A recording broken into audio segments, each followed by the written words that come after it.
شروع اللہ کا نام لے کر جو بڑا مہربان نہایت رحم والا ہے۔ سب تعریف اللہ ہی کے لیے ہے جو سب چیزوں کا مالک ہے، یعنی وہ کہ جو کچھ آسمانوں میں ہے اور جو کچھ زمین میں ہے سب اسی کا ہے، اور آخرت میں بھی اسی کی تعریف ہے، اور وہ حکمت والا ہے، خبردار ہے۔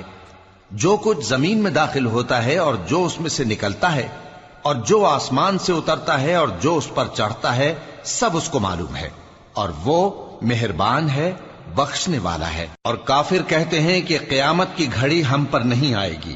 کہہ دو کیوں نہیں آئے گی؟ میرے پروردگار کی قسم وہ تم پر ضرور آ کر رہے گی۔ وہ پروردگار غیب کا جاننے والا ہے، ذرہ بھر چیز بھی اس سے پوشیدہ نہیں، نہ آسمانوں میں اور نہ زمین میں، اور کوئی چیز ذرے سے بھی چھوٹی یا بڑی نہیں مگر کتاب روشن میں لکھی ہوئی ہے، اس لیے کہ جو لوگ ایمان لائے اور عمل نیک کرتے رہے ان کو بدلہ دے۔ یہی ہیں جن کے لیے بخشش اور عزت کی روزی ہے، اور جنہوں نے ہماری آیتوں کے بارے میں ہمیں ہرانے کی کوشش کی ان کے لیے سخت درد دینے والے عذاب کی سزا ہے۔ اور جن لوگوں کو علم دیا گیا ہے وہ جانتے ہیں کہ جو قرآن تمہارے پروردگار کی طرف سے تم پر نازل ہوا ہے وہ یقیناً حق ہے، اور اس اللہ کا رستہ بتاتا ہے جو غالب ہے، قابل تعریف ہے۔ اور کافر کہتے ہیں کہ بھلا ہم تمہیں ایسا آدمی بتائیں جو تمہیں خبر دیتا ہے کہ جب تم مر کر بالکل ریزہ ریزہ ہو جاؤ گے تو تم نئے سرے سے پیدا ہوگے؟ یا تو اس نے اللہ پر جھوٹ باندھ لیا ہے یا اسے جنون ہے۔ بات یہ ہے کہ جو لوگ آخرت پر ایمان نہیں رکھتے وہ آفت اور پرلے درجے کی گمراہی میں پڑے ہیں۔ کیا انہوں نے اس کو نہیں دیکھا جو ان کے آگے اور پیچھے ہے، یعنی آسمان اور زمین؟ اگر ہم چاہیں تو ان کو زمین میں دھسا دیں یا ان پر آسمان کے ٹکڑے گرا دیں، اس میں ہر بندے کے لیے جو رجوع کرنے والا ہے ایک نشانی ہے۔ اور ہم نے داؤد کو اپنی طرف سے برتری بخشی تھی اور کہا تھا اے پہاڑوں ان کے ساتھ تسبیح کرو، اور پرندوں کو ان کا مسخر کر دیا، اور ان کے لیے ہم نے لوہے کو نرم کر دیا کہ کشادہ زرہیں بناؤ اور کڑیوں کو اندازے سے جوڑو، اور نیک عمل کرو، جو عمل تم کرتے ہو میں ان کو دیکھنے والا ہوں۔ اور ہوا کو ہم نے سلیمان کے تابع کر دیا تھا، اس کی صبح کی منزل 1 مہینے کی راہ ہوتی اور شام کی منزل بھی مہینے بھر کی ہوتی۔ اور ان کے لیے ہم نے تانبے کا چشمہ بہا دیا تھا، اور جنوں میں سے ایسے تھے جو ان کے پروردگار کے حکم سے ان کے آگے کام کرتے تھے، اور جو کوئی ان میں سے ہمارے حکم کے خلاف کرے گا اس کو ہم جہنم کی آگ کا مزہ چکھائیں گے۔ وہ جو چاہتے یہ ان کے لیے بناتے، یعنی قلعے اور تصویریں اور بڑے بڑے لگن جیسے تالاب اور دیگیں جو ایک ہی جگہ رکھی رہیں۔ اے آل داؤد شکر کرتے رہو، اور میرے بندوں میں شکر گزار تھوڑے ہیں۔ پھر جب ہم نے ان کے لیے موت کا حکم صادر کیا تو کسی چیز سے ان کا مرنا معلوم نہ ہوا مگر گھن کے کیڑے سے جو ان کے عصا کو کھاتا رہا۔ پھر جب وہ گر پڑے تب جنوں کو معلوم ہوا اور کہنے لگے کہ اگر وہ غیب جانتے ہوتے تو ذلت کی تکلیف میں نہ رہتے۔ اہل سبا کے لیے ان کے وطن میں ایک نشانی تھی، یعنی 2 باغ، ایک داہنی طرف اور ایک بائیں طرف۔ کہا گیا کہ اپنے پروردگار کا رزق کھاؤ اور اس کا شکر کرو، یہاں تمہارے رہنے کو یہ پاکیزہ علاقہ ہے اور وہاں بڑا بخشنے والا مالک۔ تو انہوں نے شکر گزاری سے منہ پھیر لیا، پس ہم نے ان پر بند توڑ سیلاب چھوڑ دیا، اور انہیں ان کے باغوں کے بدلے 2 ایسے باغ دیے جن کے میوے بدمزہ تھے اور جن میں کچھ تو جھاؤ کے پیڑ تھے اور تھوڑی سی بیریاں۔ یہ ہم نے ان کو ناشکری کی سزا دی، اور ہم سزا ناشکرے ہی کو دیا کرتے ہیں۔ اور ہم نے ان کے اور ملک شام کی ان بستیوں کے درمیان جن میں ہم نے برکت دی تھی ایک دوسرے کے متصل دیہات بنائے تھے جو سامنے نظر آتے تھے، اور ان میں آمد و رفت کا اندازہ مقرر کر دیا تھا کہ رات دن بے خوف و خطر چلتے رہو۔ تو انہوں نے دعا کی کہ اے پروردگار ہماری مسافتوں میں دوری پیدا کر دے، اور اس سے انہوں نے اپنے حق میں ظلم کیا، تو ہم نے انہیں نابود کر کے داستان بنا دیا اور انہیں بالکل منتشر کر دیا۔ اس میں ہر صابر و شاکر کے لیے نشانیاں ہیں۔ اور شیطان نے ان کے بارے میں اپنا خیال سچ کر دکھایا کہ مومنوں کی ایک جماعت کے سوا وہ اس کے پیچھے چل پڑے، اور اس کا ان پر کچھ زور نہ تھا، مگر ہمارا مقصود یہ تھا کہ جو لوگ آخرت میں شک رکھتے ہیں ان سے ان لوگوں کو جو اس پر ایمان رکھتے ہیں ممتاز کر دیں، اور تمہارا پروردگار ہر چیز پر نگہبان ہے۔ کہہ دو کہ جن کو تم اللہ کے سوا معبود خیال کرتے ہو ان کو بلاؤ، وہ آسمانوں اور زمین میں ذرہ بھر چیز کے بھی مالک نہیں ہیں اور نہ ان میں ان کی شرکت ہے، اور نہ ان میں سے کوئی اللہ کا مددگار ہے، اور اللہ کے ہاں کسی کے لیے سفارش فائدہ نہ دے گی مگر اس کے لیے جس کے بارے میں وہ اجازت بخشے، یہاں تک کہ جب ان کے دلوں سے اضطراب دور کر دیا جائے گا تو کہیں گے کہ تمہارے پروردگار نے کیا فرمایا ہے؟ فرشتے کہیں گے کہ حق فرمایا ہے، اور وہ عالی رتبہ ہے، گرامی قدر ہے۔ پوچھو کہ تم کو آسمانوں اور زمین سے کون رزق دیتا ہے؟ کہو کہ اللہ، اور ہم یا تم یا تو سیدھے رستے پر ہیں یا کھلم کھلا گمراہی میں۔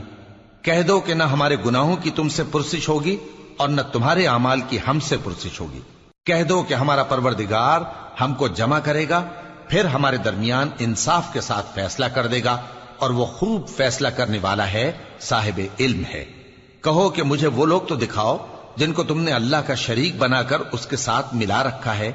کوئی نہیں، بلکہ وہی اللہ غالب ہے، حکمت والا ہے۔ اور اے محمد صلی اللہ علیہ وآلہ وسلم، ہم نے تم کو تمام لوگوں کے لیے خوشخبری سنانے والا اور ڈرانے والا بنا کر بھیجا ہے، لیکن اکثر لوگ نہیں جانتے اور کہتے ہیں اگر تم سچ کہتے ہو تو بتاؤ یہ قیامت کا وعدہ کب پورا ہوگا؟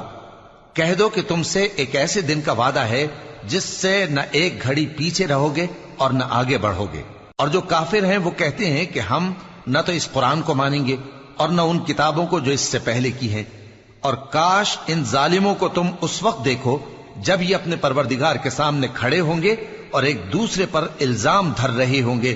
جو لوگ کمزور سمجھے جاتے تھے وہ بڑے لوگوں سے کہیں گے کہ اگر تم نہ ہوتے تو ہم ضرور ایمان لے آتے۔ جو لوگ بڑے بن بیٹھے تھے وہ کمزوروں سے کہیں گے کہ بھلا ہم نے تم کو ہدایت سے جب وہ تمہارے پاس آ چکی تھی روکا تھا؟ نہیں، بلکہ تم ہی گناہگار تھے۔ اور کمزور لوگ ان بڑے لوگوں سے کہیں گے نہیں، بلکہ تمہاری رات دن کی چالوں نے ہمیں روک رکھا تھا جب تم ہم سے کہتے تھے کہ ہم اللہ سے کفر کریں اور اس کا شریک بنائیں۔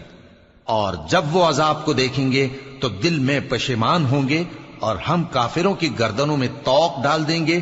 بس جو اعمال وہ کرتے تھے انہی کا ان کو بدلہ ملے گا۔ اور ہم نے جس بستی میں بھی کوئی ڈرانے والا بھیجا تو وہاں کے خوشحال لوگوں نے یہ ضرور کہا کہ تم لوگ جو چیز دے کر بھیجے گئے ہو ہم اس کو نہیں ماننے کے، اور یہ بھی کہنے لگے کہ ہم بہت سا مال اور اولاد رکھتے ہیں اور ہم کو عذاب نہیں ہوگا۔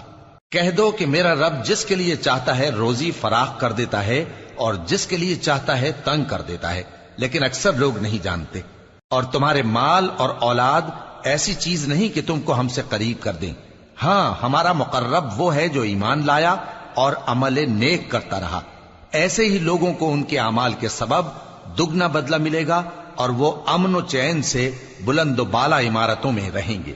جو لوگ ہماری آیتوں کے سلسلے میں ہمیں ہرانے کی کوشش کرتے ہیں وہ گرفتار عذاب کیے جائیں گے۔ کہہ دو کہ میرا پروردگار اپنے بندوں میں سے جس کے لیے چاہتا ہے روزی فراخ کر دیتا ہے اور جس کے لیے چاہتا ہے تنگ کر دیتا ہے، اور تم جو چیز خرچ کرو گے وہ اس کا تمہیں عوض دے گا، وہ سب سے اچھا رزق دینے والا ہے۔ اور جس دن وہ ان سب کو جمع کرے گا پھر فرشتوں سے فرمائے گا کیا یہ لوگ تم کو پوجا کرتے تھے؟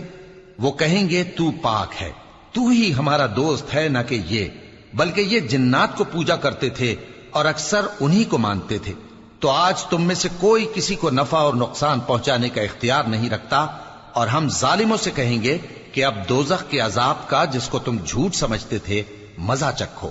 اور جب ان کو ہماری روشن آیتیں پڑھ کر سنائی جاتی ہیں تو کہتے ہیں یہ ایک ایسا شخص ہے جو چاہتا ہے کہ جن چیزوں کی تمہارے باپ دادا پرستش کیا کرتے تھے ان سے تم کو روک دے، اور یہ بھی کہتے ہیں کہ یہ قرآن محض جھوٹ ہے جو اپنی طرف سے بنا لیا گیا ہے۔ اور کافروں کے پاس جب حق آیا تو اس کے بارے میں کہنے لگے کہ یہ تو کھلا جادو ہے، اور ہم نے نہ تو ان مشرکوں کو کتابیں دیں جن کو یہ پڑھتے ہوں، اور اے نبی صلی اللہ علیہ وآلہ وسلم نہ تم سے پہلے ان کی طرف کوئی ڈرانے والا بھیجا، اور جو لوگ ان سے پہلے تھے انہوں نے تکذیب کی تھی، اور جو کچھ ہم نے ان کو دیا تھا یہ اس کے 10ویں حصے کو بھی نہیں پہنچے۔ پھر انہوں نے میرے پیغمبروں کو جھٹلایا، سو میرا عذاب کیسا ہوا۔ کہہ دو کہ میں تمہیں صرف ایک بات کی نصیحت کرتا ہوں کہ تم اللہ کے لیے دو دو اور اکیلے اکیلے کھڑے ہو جاؤ، پھر غور کرو تمہارے رفیق یعنی اس نبی صلی اللہ علیہ وآلہ وسلم کو کسی طرح کا جنون نہیں، یہ تو تم کو سخت عذاب کے آنے سے پہلے ڈرانے والے ہیں۔ کہہ دو کہ میں نے تم سے کچھ صلہ مانگا ہو تو وہ تمہارا، میرا صلہ اللہ ہی کے ذمے ہے اور وہ ہر چیز سے خبردار ہے۔ کہہ دو کہ میرا پروردگار اوپر سے حق ہی نازل کرتا ہے اور وہ غیب کی باتوں کا جاننے والا ہے۔ کہہ دو کہ حق آ چکا اور باطل نہ تو پہلے کچھ کر سکتا ہے اور نہ دوبارہ کچھ کرے گا۔ کہہ دو کہ اگر میں گمراہ ہوں تو میری گمراہی کا ضرر مجھی کو ہے، اور اگر ہدایت پر ہوں تو یہ اس وحی کے طفیل ہے جو میرا پروردگار میری طرف بھیجتا ہے، بے شک وہ سننے والا ہے، نزدیک ہے۔ اور کاش تم دیکھو جب یہ گھبرا جائیں گے تو عذاب سے بچ نہیں سکیں گے اور نزدیک ہی سے پکڑ لیے جائیں گے اور کہیں گے کہ ہم اس پر ایمان لے آئے، اور اب اتنی دور سے ان کا ہاتھ ایمان کے لینے کو کیسے پہنچ سکتا ہے، جبکہ پہلے تو اس کا انکار کرتے رہے اور بن دیکھے دور ہی سے اٹکل کے تیر چلاتے رہے، اور ان میں اور ان کی خواہشوں میں پردہ حائل کر دیا گیا، جیسا کہ پہلے ان کے ہم جنسوں سے کیا گیا، وہ بھی الجھن میں ڈالنے والے شک میں پڑے ہوئے تھے۔